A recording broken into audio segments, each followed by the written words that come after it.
साथियों नमस्कार। कृषि दर्शन कार्यक्रम में आपका स्वागत है। कृषि दर्शन कार्यक्रम के माध्यम से हम कृषि संबंधित नई नई जानकारी आपके समक्ष लेकर आते हैं और इसी कड़ी में आज हम आए हैं कृषि विज्ञान केंद्र मुरैना ज़िले में और हमारे साथ है कृषि वैज्ञानिक व कृषि विज्ञान केंद्र प्रभारी डॉक्टर प्रशांत कुमार गुप्ता जी। डॉक्टर साहब आपका कार्यक्रम में बहुत बहुत स्वागत है।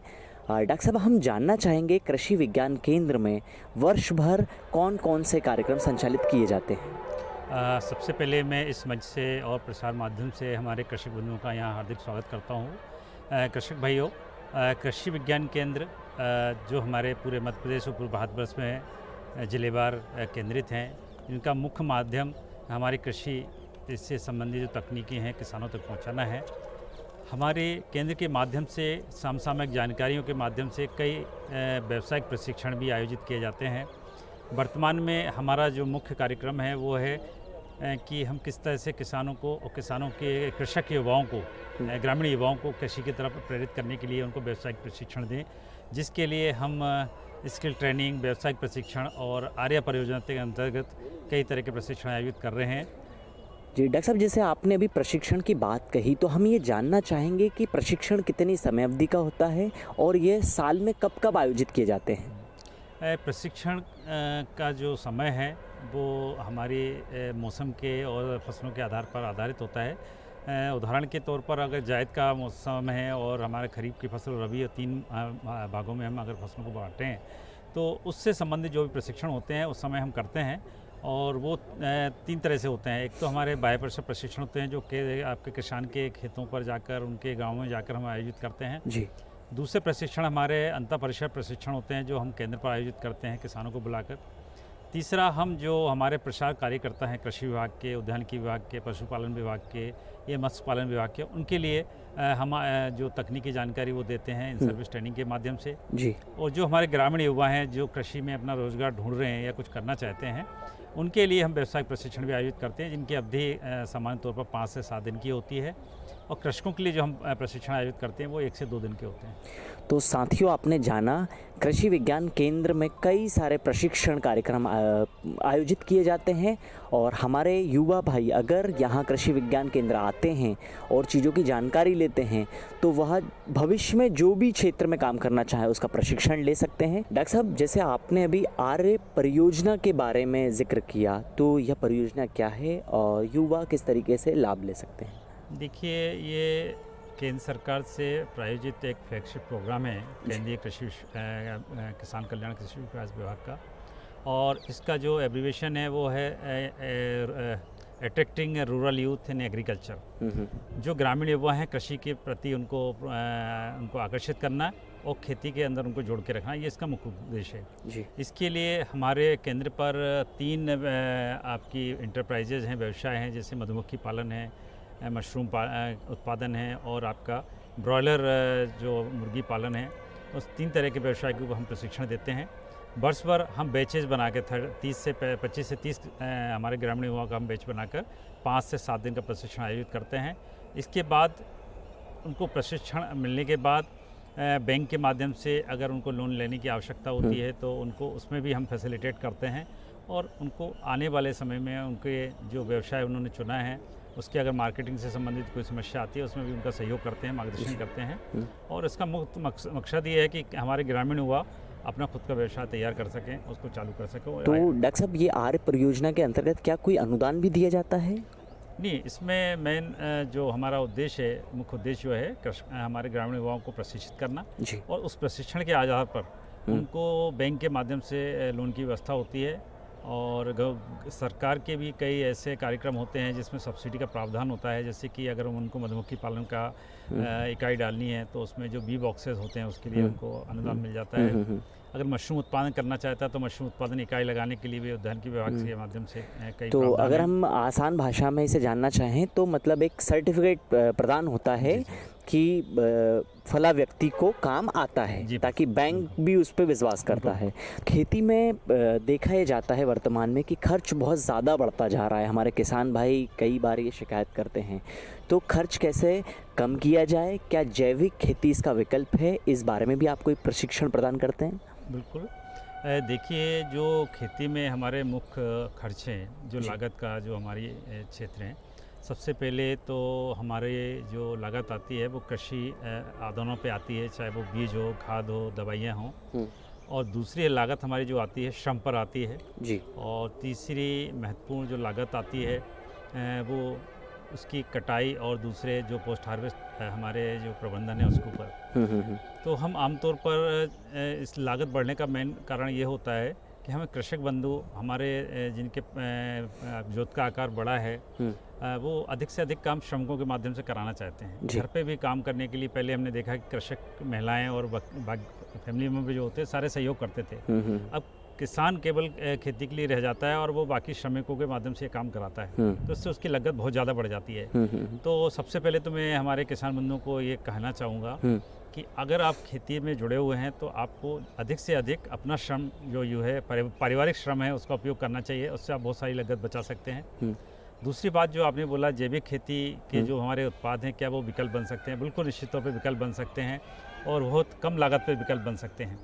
मगर वहाँ पर हमको ध्यान देने वाली बात यह है कि इन विकल्पों को चुनने से हमारी शुरुआती दौर पर हो सकता है कि हमारी जो उत्पादन है थोड़ा सा कम हो। अगर हमारे पास पर्याप्त ज़मीन है तो हम इस विकल्प को चुन के थोड़ा सा रिस्क ले सकते हैं और 2-3 साल के बाद निश्चित तौर पे हमारी जो उत्पादन क्षमता है वो हमारी रासायनिक खेती के बराबर आ जाती है और निश्चित तौर पे हमारी लागत इस माध्यम से कम हो जाती है क्योंकि जैविक उत्पादों की कीमत बहुत कम होती है। हम अपने स्तर पर इनको तैयार कर सकते हैं।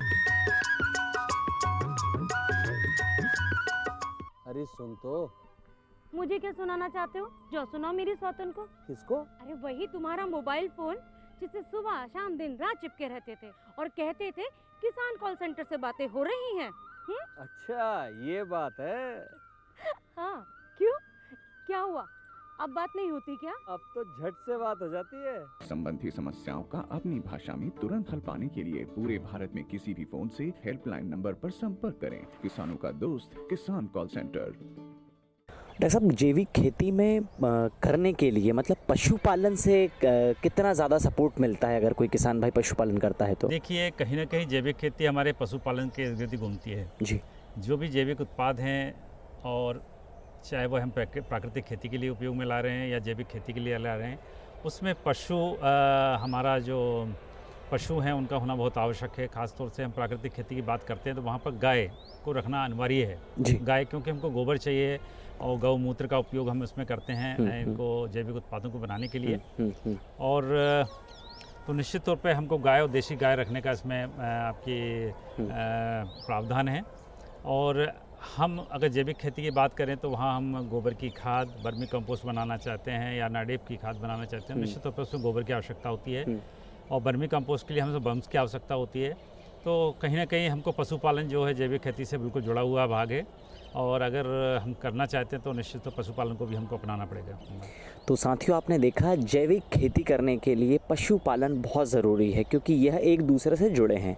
तो आइए हम अगले सवाल पर चलते हैं। डॉक्टर साहब, उच्च गुणवत्ता के बीज के उत्पादन में कृषि विज्ञान केंद्र की क्या भूमिका है?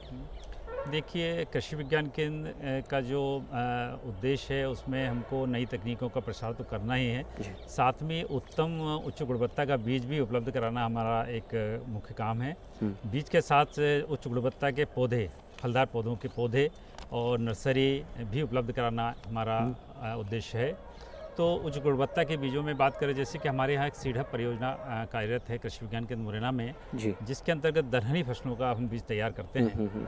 हमने देखा कि देश के अंदर हमारी अनाज वाली फसलों के बीज की तो दिक्कत नहीं है, और दलहनी फसलों में हमें बीज की समस्या आती है। उसको दृष्टिगत रखते हुए पूरे देश के अंदर सीडहब परियोजना संचालित की जा रही है, जिसमें दलहनी फसलों के साथ साथ हमारे ऑयल सीड के सीडहब भी हैं, वो आपका तिलहनी फसलों का बीज तैयार करते हैं। और इसके माध्यम से आधारी बीज और हमारा प्रमाणित बीज हम तैयार करते हैं।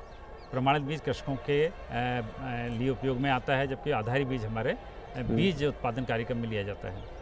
और इस परियोजना के माध्यम से हम दलहनी फसलों का पिछले 4 से 5 वर्ष से नियमित रूप से बीज तैयार कर रहे हैं और कृषकों को, जिले के कृषकों को उपलब्ध करा रहे हैं। डॉक्टर साहब, जैसे प्रमाणिक बीज बहुत महंगा मिलता है, कई किसान भाइयों की ये शिकायत होती है, तो हमारे किसान भाई किस तरीके से अब इसे अपनाएं अगर वो खुद बीज बनाना चाहते हैं तो? बहुत अच्छा प्रश्न है आपका। देखिए, सीडहब परियोजना में हम जहाँ कृषकों को इसके साथ जोड़ते हैं इसमें हम कृषकों के माध्यम से बीज उत्पादन लेते हैं एक्चुअली जी।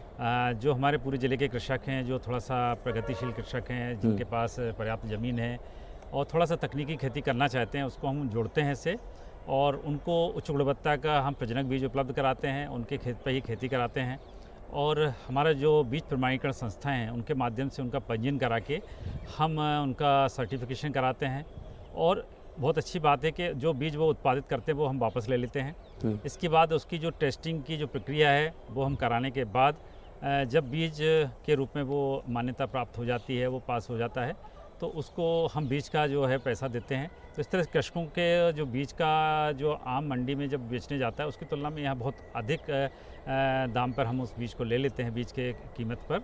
और जो हमारे मध्य प्रदेश बीज निगम है उसके जो निर्धारित दरें होती हैं उस पर हम बीज उससे वापस ले लेते हैं। तो जो कृषक जोड़ना चाहते हैं वो बीज उत्पादन कार्य में जोड़ सकते हैं। बाकी ग्रामीण युवाओं को हम व्यावसायिक प्रशिक्षण के माध्यम से भी बीज उत्पादन का तकनीकी सलाह देते हैं, मगर वहाँ समस्या ये है तो उन्हें एक संस्था के रूप में बीज उत्पादन करना होता है। पहले बीज उत्पादन के लिए एक संस्था बनानी होती है, उसका पंजीकरण होता है और बीज प्रमाणीकरण संस्था द्वारा ही के माध्यम से बीज तैयार होता है। तो एक इंडिविजुअल किसान इसको तैयार नहीं कर सकता है, उसको ग्रुप में एफपीओ के माध्यम से या कृषि विज्ञान केंद्र के माध्यम से इस कार्यक्रम से जोड़ा जा सकता है। तो साथियों, आपने देखा कितनी महत्वपूर्ण जानकारी हमें मिली। कई बार हमें ये बीज की शिकायत हमेशा रहती है, तो हमारे किसान भाई 5-10 किलो बीज से भी अपने स्वयं के खेत में बीज का उत्पादन कर सकते हैं और ये सामान्य फसलों से कई गुना ज़्यादा दामों में बिकता है। तो हमारे किसान भाई इन कार्यक्रमों के माध्यम से इन जानकारियों का उपयोग करें और अपने खेती में नवाचार अपनाएं। डॉक्टर साहब, जैसे अभी आपने एफपीओ का जिक्र किया, तो कृषि विज्ञान केंद्र का एफपीओ के सपोर्ट में किस तरीके से सहयोग रहता है, इस बारे में आप कुछ बताइए। हमारा जो केंद्रीय सहकारिता विभाग है उसके माध्यम से पूरे देश के अंदर लगभग 10,000 एफपीओ बनाए गए हैं पिछले 5 वर्ष में, और ये जो एफपीओ का क्रिएशन किया गया है वो सीबीपीओ के माध्यम से कराया गया है जी। हमारा केंद्र जो है सीबीपीओ के रूप में ज़िले में काम कर रहा है और हमारे माध्यम से 2 से 3 एफपीओ काम कर रहे हैं और इन एफपीओ को क्रिएशन कराना, उनकी जो डे टू डे समस्याएँ हैं तकनीकी या उनके अकाउंट से संबंधित या मार्केटिंग से संबंधित, उसमें भी हम उनको तकनीकी सहयोग करते हैं। उनके साथ जो जुड़े हुए कृषक हैं उनकी भी खेती से संबंधित जो समस्याएं होती हैं उसमें भी हम उनको तकनीकी मार्गदर्शन देते हैं और उनकी जो जनरल बॉडी मीटिंग हुआ करती हैं और मार्केटिंग से समस्या संबंधित कोई या किसी तरह की लाइसेंसिंग से रिलेटेड कोई इशू आता है उसमें भी सीबीपीओ के रूप में हम उनको मार्गदर्शन देते हैं। डॉक्टर साहब, हम विशेष तौर एफपीओ में ये जानना चाहेंगे कि कृषि संबंधित मुख्य कार्य कौन कौन से किए जाते हैं। देखिए, एफपीओ का जो मुख्य मकसद है जो उससे जुड़े हुए किसान हैं उनको एक अच्छा उच्च गुणवत्ता का और उचित दाम पर आदान उपलब्ध कराना। उसके बाद उनका जो उत्पाद तैयार हुआ है, कच्चा हो या उसके बाद उसने प्रसंस्करण किया हो, उसको विक्रय से एक उचित दर पर उसके विक्रय कराना, ये मेन मकसद होता है किसी एफपीओ का। और इसके बाद अगर एफपीओ काफ़ी प्रगतिशील हैं, लोग उसमें एक्टिव हैं, तो वो अपने उत्पादों को प्रसंस्कृत करके और नए नए उत्पाद बना के उसको भी अपने लेवल के साथ मार्केट में ला सकते हैं। तो एफपीओ के अंदर काम करने की बहुत सारी असीम आपकी सीमाएं हैं, क्षमताएं हैं, और ये सब डिपेंड करता है कि एफपीओ के जुड़े हुए लोग कितने कितने एक्टिवली इसको चलाते हैं। और सबसे मैं बार बार यही बोलता हूँ कि इसमें सबसे पहले किसी भी एफपीओ की सफलता के लिए आवश्यक है कि उसके अंदर सहकारिता का भाव आना बहुत ज़रूरी है। अगर सारे लोग मिलकर चलेंगे तो निश्चित तौर पे एफपीओ बहुत अच्छे ढंग से काम कर सकते हैं। साथियों, कितनी महत्वपूर्ण जानकारी डॉक्टर साहब ने हमें दी कि अगर एक व्यक्ति काम करता है तो वो शायद उतना आगे ना पहुँचे, सफल ना हो, परंतु अगर संगठन में कृषक उत्पादक संघ के माध्यम से वो काम करे तो उसको ट्रेनिंग भी मिलती है और वो निरंतर जानकारी लेते रहता है। और भारत सरकार की भी ये मंशा है कि पूरे भारत देश में 10,000 एफपीओ यानी 10,000 कृषक उत्पादक संघ स्थापित हो और हमारे किसान संगठित हो, संगठन में काम करें और अपनी आय को बढ़ोतरी करें और अपना जीवन स्तर बेहतर बनाएं।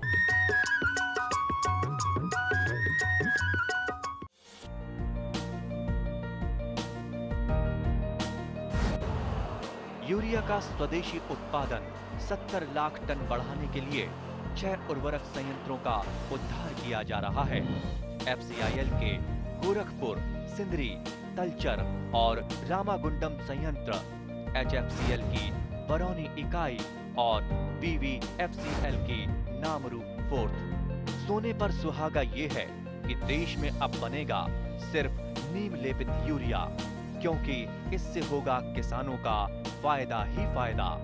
अनाज का उत्पादन 10% तक बढ़ेगा, बढ़ेगी 10 से 15% नाइट्रोजन क्षमता।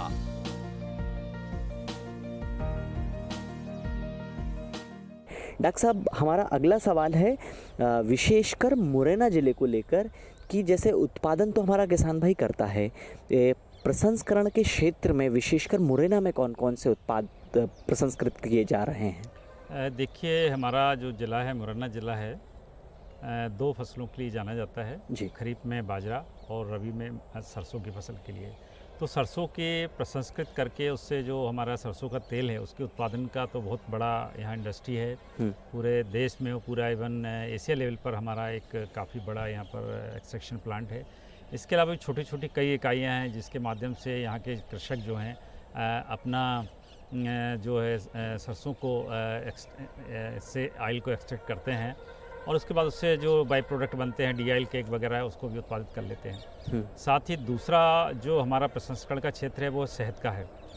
हमें मधुमक्खी पालन का भी बहुत काफ़ी अच्छा हमारे यहाँ स्कोप है, क्योंकि सरसों मधुमक्खी की पहली पसंद होती है और रबी में यहाँ जहाँ देखेंगे पूरा काफ़ी अच्छा एरिया है, करीब 80% एरिया हमारा सरसों से आच्छादित होता है ज़िले का।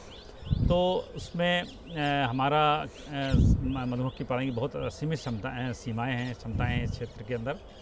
तो आज के समय में लगभग 35,000 कुंटल के आसपास उत्पादन ज़िले में हो रहा है और वो दोनों तरह से प्रसंस्कृत करके भी और कच्चा माल भी हमारे किसान जो है बाहर की बड़ी इंडस्ट्रीज़ को उपलब्ध करा रहा है। इसी क्रम में हमारे केंद्र को भी एक CIC जिससे बोलेंगे सूक्ष्म उद्योग निगम के माध्यम से एक हमको परियोजना मिली है, CIC सेंट्रल इंक्यूबेशन सेंटर, जिसमें आपका हनी प्रोडक्शन और ऑयल प्रोडक्शन और आपका बेकरी प्रोडक्ट तैयार करने के लिए कृषकों को प्रशिक्षित भी किया जाना है, उनको मशीनरी भी उपलब्ध कराना है। प्रोसेसिंग के लिए हमारे पास वो मशीनरी उपलब्ध होंगी। जो लोग मोटा अनाज तैयार कर रहे हैं उससे कुछ बेकरी प्रोडक्ट बनाना चाहते हैं, बिस्किट है, केक है या ब्रेड वगैरह है, तो वो भी यहाँ आके बना सकते हैं और वो उसको बेच सकते हैं।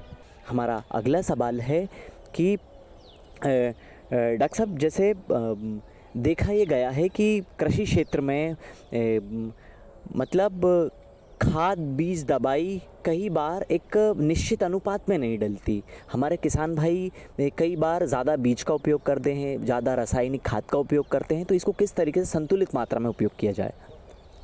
देखिए, अभी हमारे भारत सरकार के माध्यम से मृदा परीक्षण पर एक अभियान चलाया गया था करीब 5 से 10 साल पहले, 5 साल के पूर्व, और इसमें मृदा स्वास्थ्य कार्ड जो है पूरे बनाए गए थे पूरे देश में।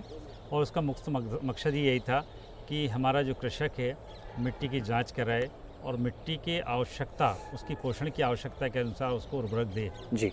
उस परियोजना से जिन कृषकों ने अपनी मृदा का परीक्षण कराया है और STB बेस्ड जो होते हैं, सॉइल टेस्टिंग बेस्ड आपका जो हमारा न्यूट्रिएंट एप्लीकेशन की पद्धति अपनाकर वो एक निश्चित मात्रा में उर्वरकों को उपयोग करता है। उदाहरण के तौर पे अगर मिट्टी में नाइट्रोजन की आवश्यकता नहीं, केवल फास्फोरस की आवश्यकता है, तो हम फिर वहाँ पर फास्फेटिक फर्टिलाइज़र का यूज़ करेंगे। यूरिया या DAP का उपयोग करना वहाँ पर बिल्कुल उचित नहीं है। तो इस तरह से हम बहुत सारा आदान अपना बचा सकते हैं। तो हम किसानों को यही सलाह देंगे, सबसे पहले तो मिट्टी परीक्षण कराएं और वो 2-3 साल के अंतराल में नियमित रूप से कराते रहें।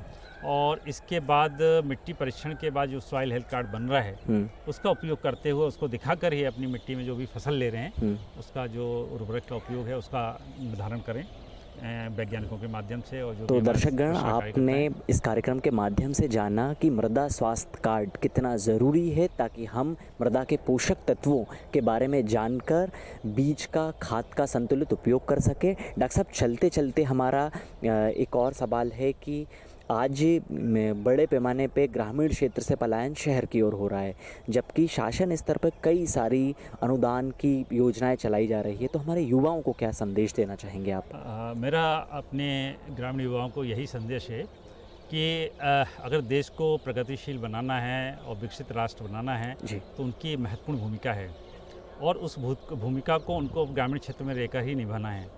हर हमारा ग्रामीण युवा ये चाहे कि वो वैज्ञानिक बनेगा या हमारा आईटी सेक्टर में जाना चाहेगा या सरकारी नौकरी में जाना चाहेगा, तो शायद वहाँ पर सीमित उसके लिए अवसर हैं।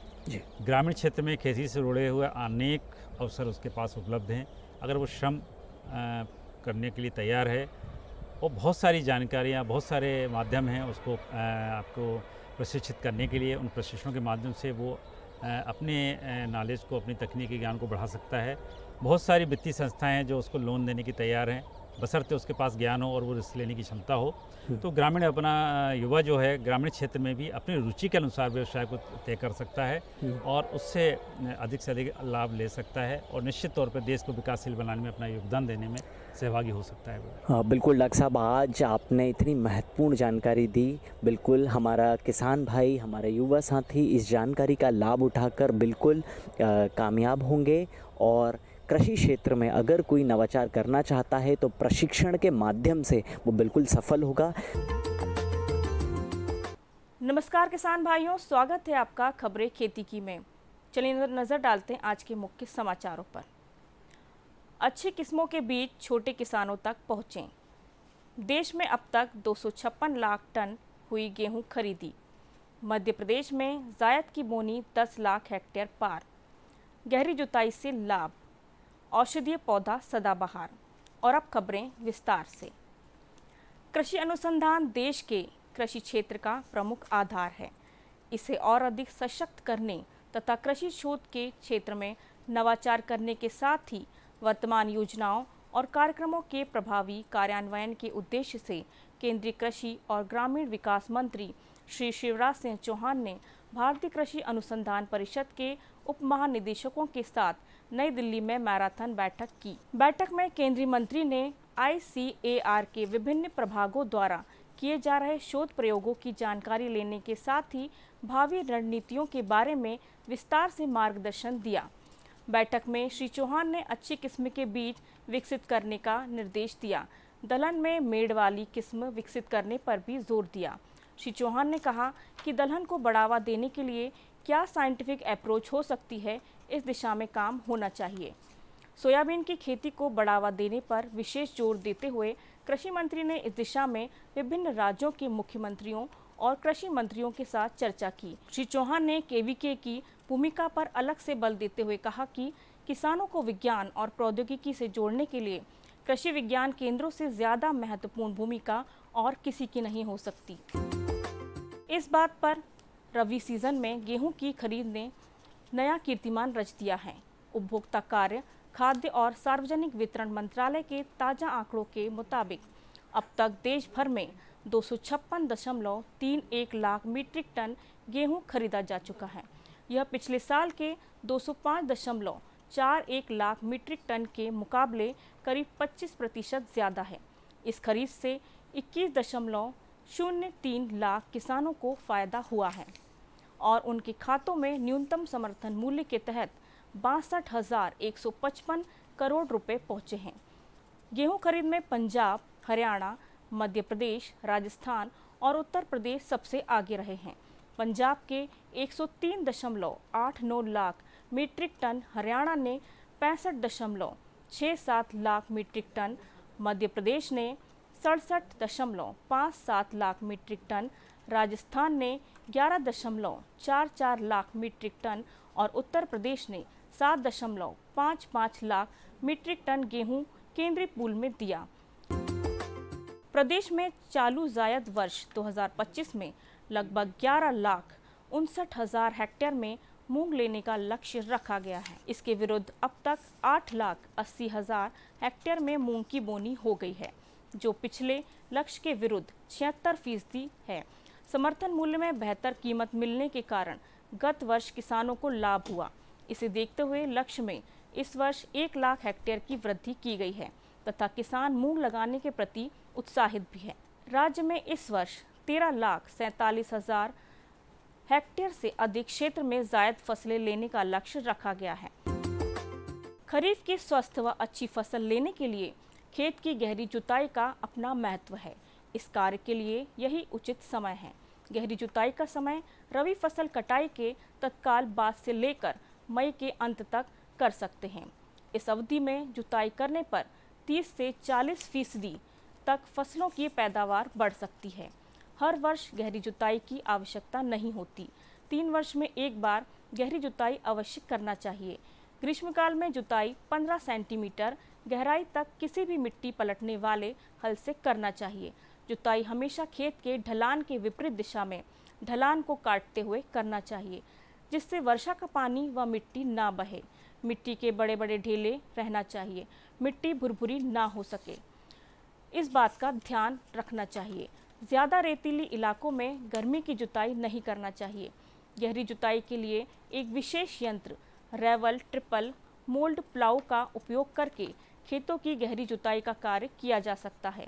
गर्मी की जुताई से मिट्टी का निचला हिस्सा ऊपर आ जाता है, जिससे मिट्टी में मौजूद कीट पतंगे मृदा की ऊपरी सतह पर आ जाते हैं और अप्रैल, मई, जून की तेज गर्मी एवं पक्षियों के द्वारा नष्ट कर दिए जाते हैं।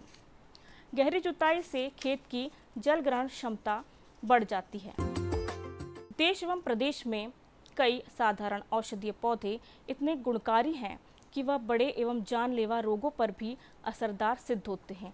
ऐसा ही सदाबहार एक औषधीय पौधा है, कहीं भी लगा हुआ देखा जा सकता है। इसके औषधीय पौधों को कैंसर जैसे असाध्य रोगों पर भी उपयोगी पाया गया है। किसान इसकी खेती कर लाभ कमा सकते हैं। यह एक वर्षा वाली साधारण मिट्टी में भी लगाए जा सकते हैं। खेत में गोबर की खाद के साथ 100 किलो नीम खाद का उपयोग करें तो अच्छी पैदावार मिल सकती है। इसकी नर्सरी अप्रैल में डालना चाहिए।